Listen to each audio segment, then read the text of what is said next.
नमस्कार, स्वागत है आपका। मैं हूं आपके साथ सुमित गुप्ता। आप देख रहे हैं सुप्रभात राजस्थान बुलेटिन की शुरुआत में खबर दौसा से। बड़ी खबर है, दौसा के मानपुर क्षेत्र में बीती रात बदमाशों ने मानपुर पुलिस की गश्त व्यवस्था को खुली चुनौती दी और सिकराय उपखंड मुख्यालय से एसबीआई बैंक का एटीएम उखाड़कर फरार हो गए। इस दौरान बदमाशों ने होमगार्ड के एक जवान को भी लहूलुहान कर दिया। दरअसल मंगलवार को 8 से 10 बदमाश एटीएम लूटने के लिए सिकराय में पहुंचे और जैसे ही एटीएम को तोड़ने लगे तो बैंक कंट्रोल को मैसेज पहुंच गया, जिसके बाद पुलिस के पास सूचना पहुंची। इस सूचना के आधार पर पुलिस की टीम मौके के लिए रवाना हुई। वहीं पैदल गश्त कर रहे होमगार्ड का जवान भी मौके पर पहुंचे, लेकिन हथियारों से लैस 8 से 10 बदमाशों ने होमगार्ड के जवान पर हमला कर दिया और उसे लहूलुहान कर मौके से फरार हो गया। जब पुलिस की गाड़ी मौके पर पहुंची तो होमगार्ड का जवान घायल हालत में पड़ा हुआ था और बदमाश फरार हो चुके थे। वहीं एटीएम के बाहर लगे सीसीटीवी में बदमाश कैद हुए हैं, जिसके आधार पर पुलिस उनकी तलाश कर रही है।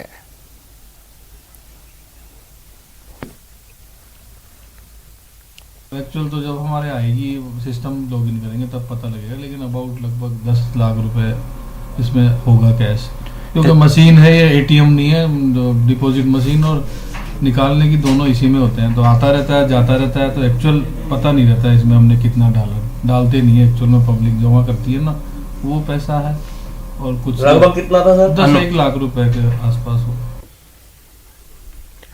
दौसा से सहयोगी आशीष शर्मा फोन लाइन पर जुड़ गए हैं। आशीष, एक बार फिर पुलिस को खुली चुनौती इन बदमाशों की। कितना पैसा इस एटीएम में बताया जा रहा है, पुलिस क्या कर रही है, जांच कहां तक पहुंची है?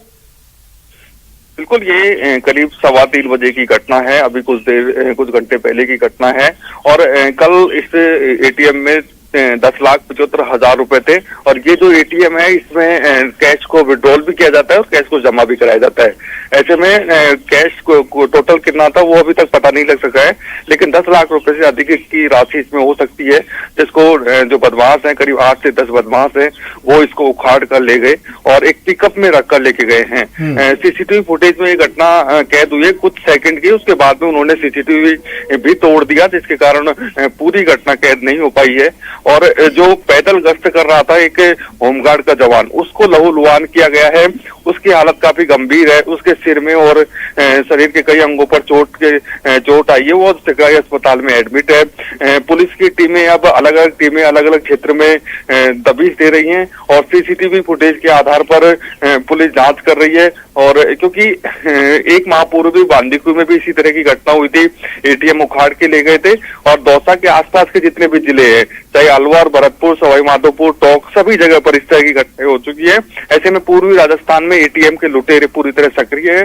पिछले 1 माह में आसपास के जिलों में काफी घटनाएं हुई हैं और दौसा में भी 2 घटनाएं इस तरह की देखने को मिल चुकी हैं। लेकिन कारण क्या है? सॉफ्ट टारगेट क्यों बनते जा रहे हैं ये एटीएम?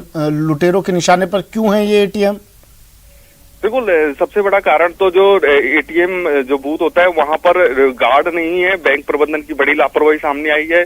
जो बैंक के मैनेजर से बात हुई, उनका कहना है कि केवल 2 गार्ड थे, जो 2 गार्ड दिन के समय रहते हैं, रात के समय ये भगवान के भरोसे रहते हैं। दूसरा, जैसे ही सर्दियां शुरू हुई हैं, ऐसे में इस दौरान ये जो मेवात की जो गैंग होती है वो सक्रिय हो जाती है और वो वारदात को अंजाम देती है, क्योंकि लोग सर्दियों में ठीक तरीके से सोते हैं और जाग कम पाते हैं, इसलिए इस तरह की घटनाएं होती हैं। और ये जो मेवात के आसपास का जो इलाका है, पूरे 3-4 जिले हैं, इन सभी जगहों पर इस तरह की वारदातें हुई हैं और दौसा में 1 महीने में 2 ऐसी वारदातें हो चुकी है, जैसे पुलिस की पोल खुल गई है कानून व्यवस्था की और गश्त व्यवस्था की पोल खुल गई है जी।